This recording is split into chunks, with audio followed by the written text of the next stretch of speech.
I was absolutely positive. 1, Edward was a vampire. She rises, goes to the mirror, looks at herself, worrying, knitting her brow. 2, there's a part of him that thirsted for blood. And 3, As she moves past her window, something clutches her eye, causing her to bang into her desk. She looks back out. Edward leans against the car, looking up at her with a small smile. She beams at the light of me. I was falling unconditionally and irrevocably in love with him. Olympic rainforest. Edward helps Bella walk across an enormous fallen pine tree in the moss-covered forest without a broken leg. Andrew. How long have you been like this? Since 1918. That's what... The heck where this random ones come from? That's when Carlisle found me. She takes that in. It's a lot, but it stokes her curiosity. Where did he find you? In the hospital, dying of Spanish influenza. Your parents had already died. Oh, they had Flashback. died. My bad. I forgot, you know. Yeah. It was a while ago. Flashback to Chicago Hospital, 1918, night. Whew. What was it like? Well, the word excruciating comes to mind, but what Carlisle did was much harder. Not many of us have the restraint to do that. Didn't he just bite? Not just. Our bite contains venom. And once we taste the blood, a sort of frenzy begins. It's a trip and a half. It's almost impossible to stop. But Carlisle did. First with me, then with his wife. How do you say that? Esme. Esme. Thank you, ladies, for Her the book. child, Esme. We found her in a hospital as well. The others follow. Back to present day. Does someone have to be dying to become like you? Their conversation continues as we go to River's Edge. Day, another day. They walk along a stunning coastline, rugged black rocks covered in bright green moss, and some deer eating oranges on the bottom. No, that's just Carlisle. He would never do this to someone who had another choice. So Carlisle's the reason why you had animals instead of people. Not the only reason. He stops, looks down at her, serious with emotion. It's your line. Oh, indeed. I don't want to be a monster. She nods, understands. He smiles. We call ourselves vegetarians, by the way. For our kind, hunting animals is like living on tofu.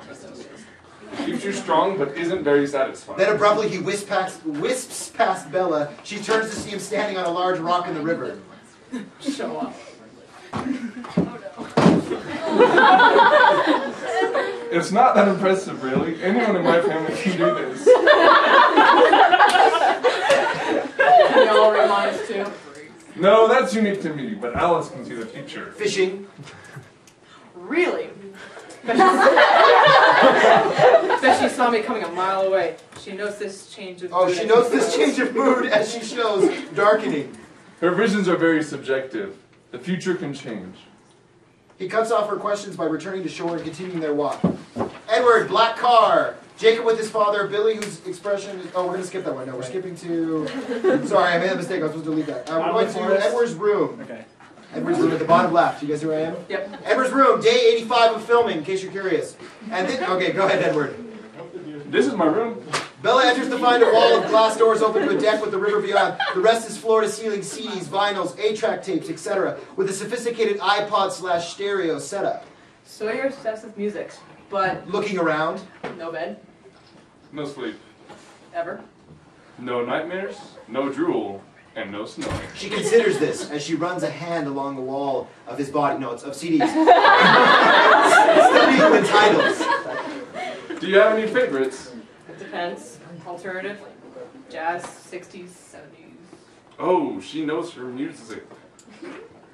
You know your music. Alright, 90s, 1890s, classical. I don't know why it says that. I have to say, Debussy. He looks at her surprised, smiles. My favorite too.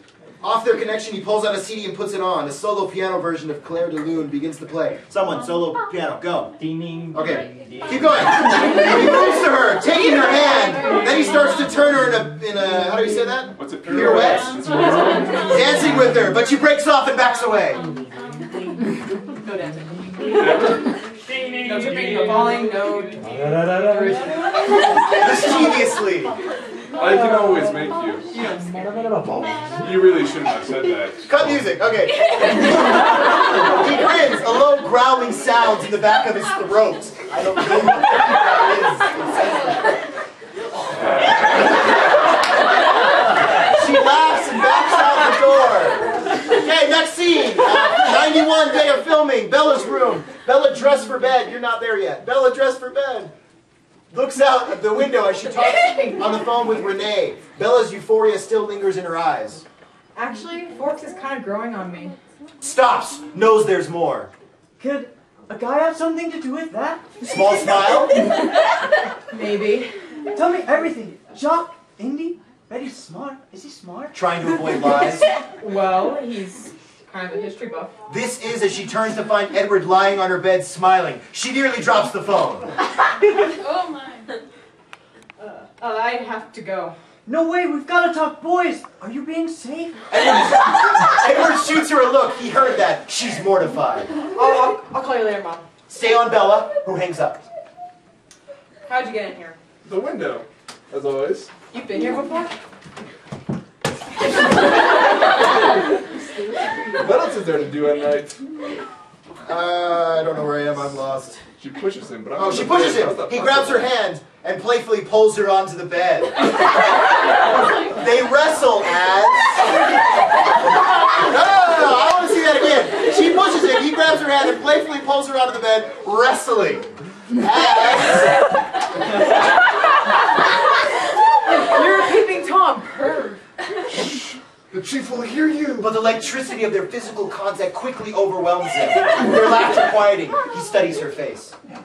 I just like watching over you. He raises his fingers to her lips, sending a thrill up her spine. Oh my gosh, this line. Oh no.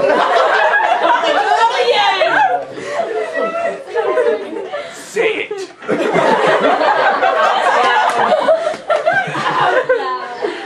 Go, you gotta read it. This is your part. Oh. No, you go first, man. There's something I'd like to try. She nods, bedazzled by him.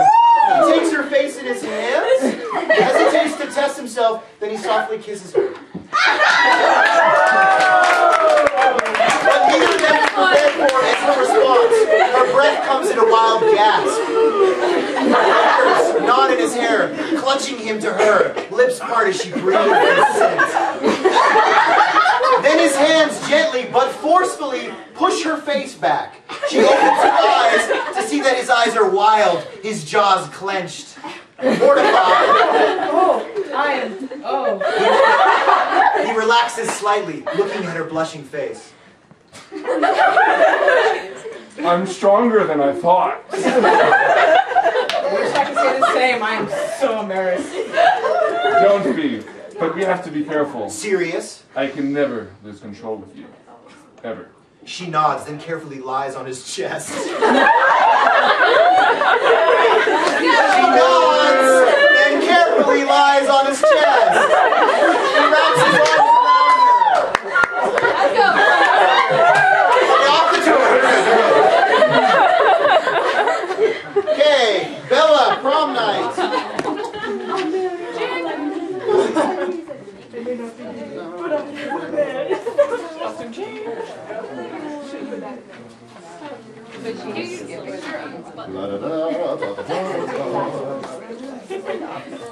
Melissa? Sorry. Newspapers? Oh, yeah. Sorry. No, you're good. You're good. Sorry. Should have put his way off there. Is that you?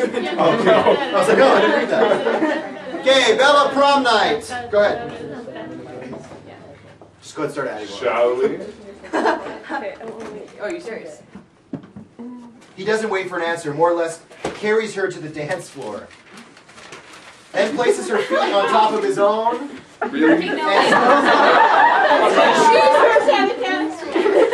I know. For those who are familiar, we're supposed to have a cast right now. Okay. We switch roles for the day. She actually begins to enjoy it.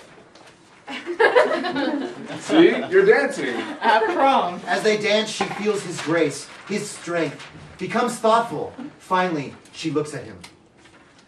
Edward, why'd you save me? Off his questioning look. If you let the venom spread, I could have been like you by now. Stops, horrified. You don't know what you're saying. You don't want this. Oh, she wants this. I want you. Always. Angry. I won't end your life for you. He keeps dancing slowly, hoping this was his last word. I'm dying anyway. Every minute I get closer and closer. That's how it's supposed to happen. Not the way Alice saw it. Off his sharp look. Thank you. I heard her. She saw me like you. Her visions change, Bella. My bad. Based on what someone decides, and I decided. He looks at her, angry. Is that what you dream about? Becoming a monster? I dream about being with you forever. You really want this? Yes. He lowers his lips to her neck. One bite is all it would take. Ow!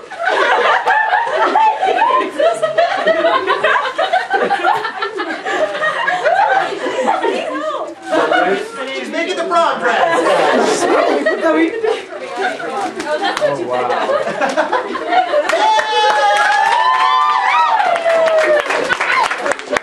Or not by her neck. Let's You're go. ready right now. Yes. His lips hover her skin a long beat. Then he presses his lips to her throat. Not a bite! A kiss! He looks at her.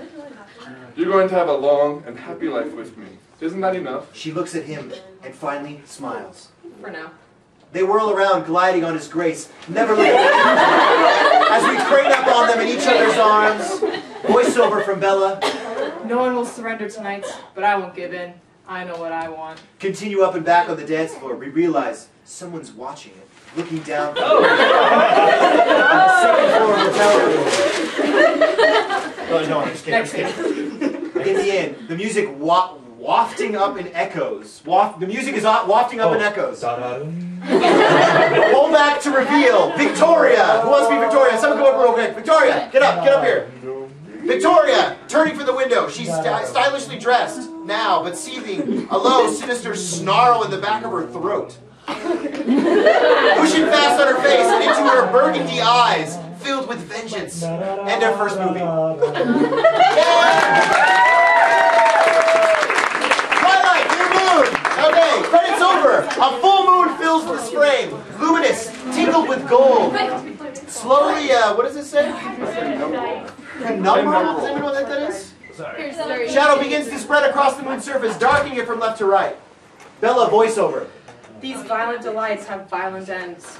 Until the moon is enveloped in shadow, a new moon which disappears in the darkness. Over black, a ruffled tulip appears, isolated against the blackness. And in their triumph die like fire and powder. Hold on, the tulip as the background fades around it to reveal we're now in forest. It's surrounded by the dark, lush greenery of the forest floor. Which, as they kiss, consume. Suddenly a foot slams down next to the tulip, nearly crushing it. As a foot immediately lifts off of it again, it grazes the tulip, knocking its petals off. On the running bare feet, they abruptly change direction, race on, include Bella Swan. Is that really her last name? Yes. Desperately searching the woods, short, surreal cuts of her frenetic quest? Edward! Ahead, through the darkness of the thick forest, she sees sunlight, a clearing. She hurtles towards it. Meadow, day. Edward! As Bella bursts into the sunlight, it's the meadow where Edward revealed his skin in the sun. But he's not here now. Instead, Bella sees, across the meadow, an old woman, white-haired, framing her withered face. Bella's eyes widen with surprise as she recognizes... Gran? Gran? Did I look at your eye? I'm really sorry. I'm so sorry. I was not looking at your eyes. That's not in the script.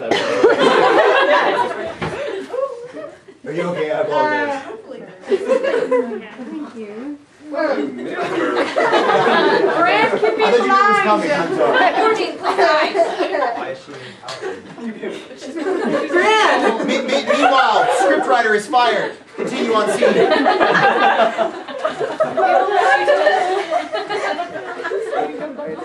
She will never come to this ever again. Sorry. Gran looks up, surprises Bella. Bella smiles and waves, as does Gran. Bella starts toward her, but she spins to the voice behind her to see Edward emerge from the forest, his alabaster skin in sharp contrast to the shadows. She beams at him, relieved in love, until he moves to the edge of the shape, inching from sun's rays. Stop! She'll see! But Edward just smiles and steps into the sunlight. Sunbeams shatter off his skin like 1,000 rainbow shards.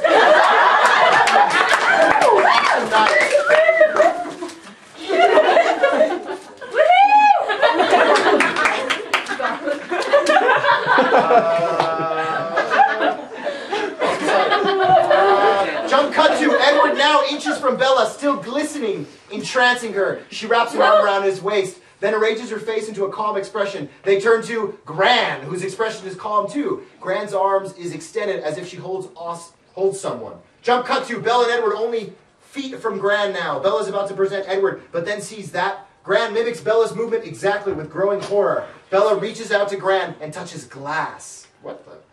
Pull back to find Gran is now surrounded by a gilded frame. It's a mirror mounted on a wall with wallpaper reflecting a surreal, dreamlike version of the forest behind Bella. Oh my gosh. It did say gosh, but that's okay. As she reveals that's not Gran, it's Bella, 65 years old. Bella spins to her perfect, eternally 17-year-old Edward. He takes her now, wrinkled, age-spotted hands. You gotta be over there. Switch places. Switch places. Switch places. No. There you go. Edward whispers into the heart. My heart. Then he leans in very close to his 80-year-old face and whispers into her ear. Not heart, I apologize. That's weird. Happy birthday. She's transfixed by Edward, who approaches, eyes never leaving hers. He reaches her, washing away all her concerns. Happy birthday. Except that one, her face falls. Don't remind me. Your birth is definitely a day to celebrate. You guys are skipping me. Yeah, we're not at the school. Oh, whoops. Yeah, sorry, you're gone. Sorry. Katie, are you seriously I'm okay? pretty sure I bread in my eye. Katie, after this, you're throwing flour in my face. Okay. I feel so But you have terrible. to dig up your glasses. I forgot. Sorry. Okay, we're at the school. I apologize. Okay, go. Happy birthday! Except that one, her face falls. Don't remind me. Your birth is definitely a day to celebrate. Not for me. 18 is a little early to be worrying about your age. It's 1 year older than you. Bella, I'm 90, sucker. Does not say sucker. True. Maybe I should be creeped out that I'm dating such an old guy. Smiles, amused. Yes, it's the age that's creepy, not the fact that you're dating a vampire. Then he kisses her tenderly, Again? adoringly. Then he kisses her tenderly, adoringly.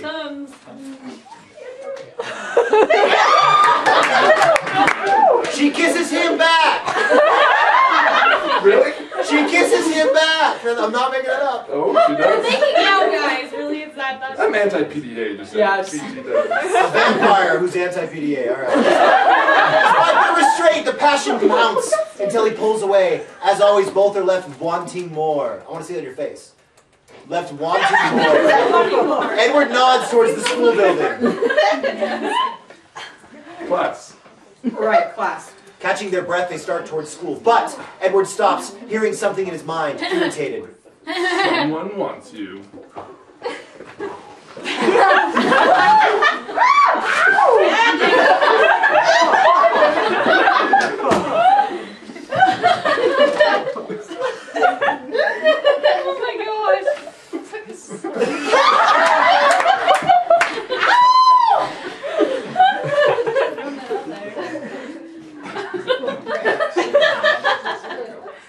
Oh my gosh. Jacob Black, 16, jogs up carrying a used car part. Long black ponytail wagon. He looks 18 due to his tall, muscular body, but the gregarious Jacob is a little klutzy, still catching up to his growth spurt. He nods to Edward, who moves off to the side, but eyes them. Gosh, Jacob, what are they feeling you on the res? Steroids? You're huge. You mean feeding me? I don't film you too much, but wouldn't seem so drastic if you came around more. I will soon, but isn't your school like 10 miles away? Car part. Just here buying this for the rabbit. I'm almost done with the rebuild. Gotta come take a ride when it's done. As if remembering, he starts to take off his shirt.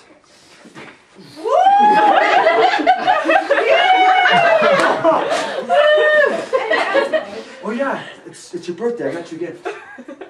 He pulls from his coat a small woven dream catcher. Feathers dangling from it. He hands it to her. I saw it the other day and thought of you. It catches bad dreams. This I need. It's great. Oh, look at you, all psychic. I don't have that particular gift. Where the heck are we? Oh, sorry. The bell rings. Jacob gives Edward an amble smile, just a hint of snark, and then says, "Oh, look at you. You're all psychic." I don't have that particular gift, but I can read a watch. I'm clever that way. They share a tight smile. Bella intercedes, squeezing Jacob's arm. Edward touches his 8-pack abs. Slowly touch. No, I'm just kidding. Bye, Jake, and thank you. Edward guides her away as they walk off. How come Jacob Black gets to get to that dump? Everybody, Jacob Black, everybody. Jacob Black.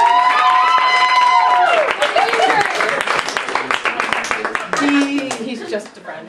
Friends don't spend 2 weeks looking for the perfect dream catcher. Stop reading his mind if it bothers you so much. It's a little hard to tune out. She just laughs. But Edward looks back at Jacob with resentment. Jacob holds his gaze. Let's see that gaze. Forks, high school, English class. It's in the day. The room is dark as we pan over the class. Some students in the day, some moved. Mike trying not to fall asleep, but it doesn't matter. He's not in this thing. The teacher, Mr. Butery? How do you say this guy's name? Birdie? Is that what he said? Okay. Mouths every word. Here's to my love. He drinks. Oh, true. No, that one. That's Apothecary. Apothecary. Thy drugs are quick. Find Edward and Belle in the back of the room. Desks pushed together. Whispering, talking. I hate being celebrated. Come on, the last real birthday any of us had was Emmett's. I think Bing Crosby's on top of the charts. Then, He'll be helping us feel normal for a night. I'm sorry. Bella sits back, knowing she's trapped. He kisses her hand. Oh, well, indeed. There are worse tragedies than a birthday. Look at Romeo. He's responsible for his wife's death. Who could live with that? Looks at the screen. Though I do envy him one thing. Blanches slightly. Juliet's alright if you like that obvious, beautiful sort of thing. Oh, not the girl. The suicide. Off her look. Nearly impossible for my kind. But humans, a little poison, dagger to the heart. There's so many options. Appalled. Why would you even think about that? He turns her wrist over, runs his hand over the horseshoe-shaped scar on her forearm. Bite. Got it. Oh, the bite. That's right, from the last movie. Okay. Yeah, all that right. we knew too. Shrugs. I considered it once when James had you trapped. Flash pop to Twilight in the ballet studio. James grabs Bella's arm. We're going to skip that. Oh, James, you want to play that, James? Oh, okay, no, never mind. Okay, back on Edward. Let's just skip that. Bella's truck night. Okay, Bella's truck night. A large red bow hangs from the new stereo in the dashboard. Edward drives in silence. Bella studies him. Finally. Say something. What do you want me to say? That I'm a klutz. That I should have. Oh, we're skipping this too. Sorry. Skip this part. Moving on. Bella's house. Bella's truck at night.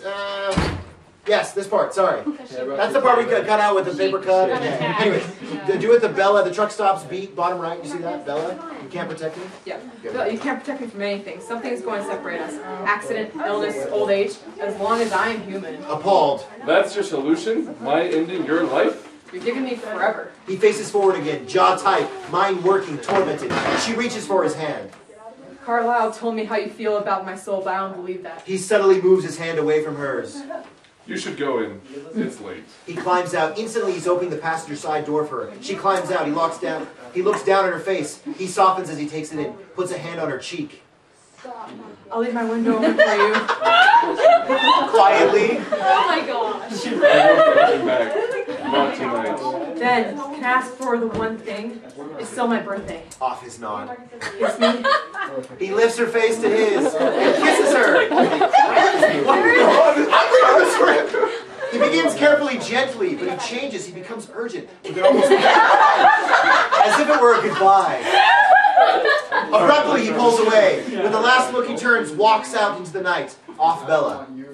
Edward, you're here. He stands by the house. Bella hurries towards him, but slows when she sees his cold, distant face. An unreadable mask. Walk with me. Edward gently takes her hand.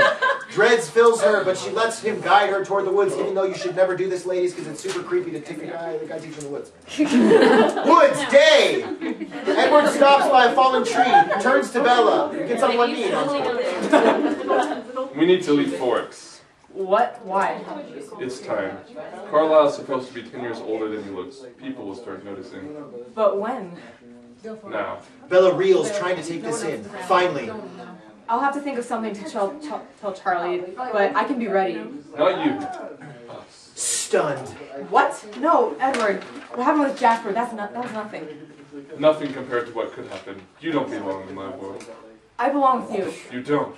I'm coming. I don't want you to come. Bella is stung, as if slapped. You don't want me. No. She steps back, trying to understand this. I'd like to ask one favor, though. Looks up, hopeful. Anything. Don't do anything stupid or reckless. You understand? Adding, For Charlie's sake, just take care of yourself. Yeah, I will. he softens ever so slightly. Don't worry. You're human. Time heals all wounds for your kind. Particularly if you're not reminded. Desperation wells up in her, overwhelming dignity. No, don't do this. Don't do this, please. He sees she won't let go easily, takes a breath, his face turns cold again. Try to understand. Every second with you is about restraint. You're too fragile. I'm tired of pretending to be something I'm not. Reining myself in so I can be with a human.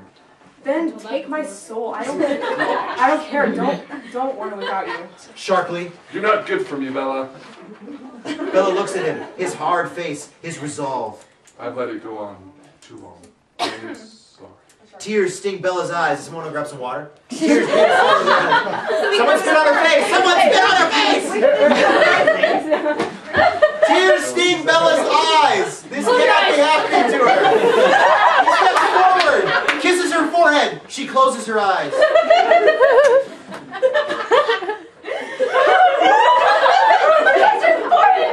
Kiss her forehead! Is it? She closes her eyes. I promise it will be like I never existed. Goodbye, Bella. And here, for the first time, we see how truly agonizing this really is for Edward. No! But Bella doesn't see it. By the time she opens her eyes are closed, that's why. You're gone. By the time she opens her eyes, he's gone. She spins. You're gone over here. Wait. She sees a leaf flittering to the ground where he grazed a branch, the only indication of his direction. She hurries down the path, then runs.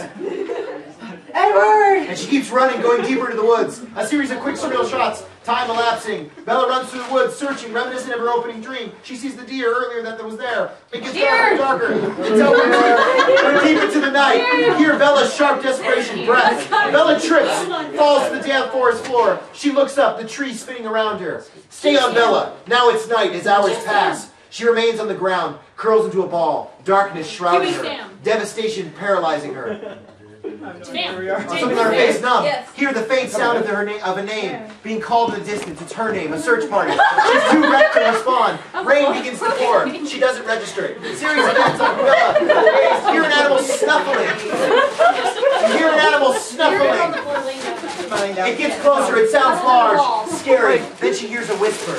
Move, Bella! A whisper. She lifts her head, looks for Edward, but sees something else instead. A dark shape, huge, black, nearing. Its eyes reflect light for a split second. They're inhuman, savage. Bella, terrified, manages to drag herself to a cluster of trees. She squeezes between them, breathing hard. She closes her eyes, trying to disappear. Later that night, Bella's eyes open to find herself floating several feet above the ground. You go, that's cute. Pick her up. You pick her up. See her floating above the ground. Trees pass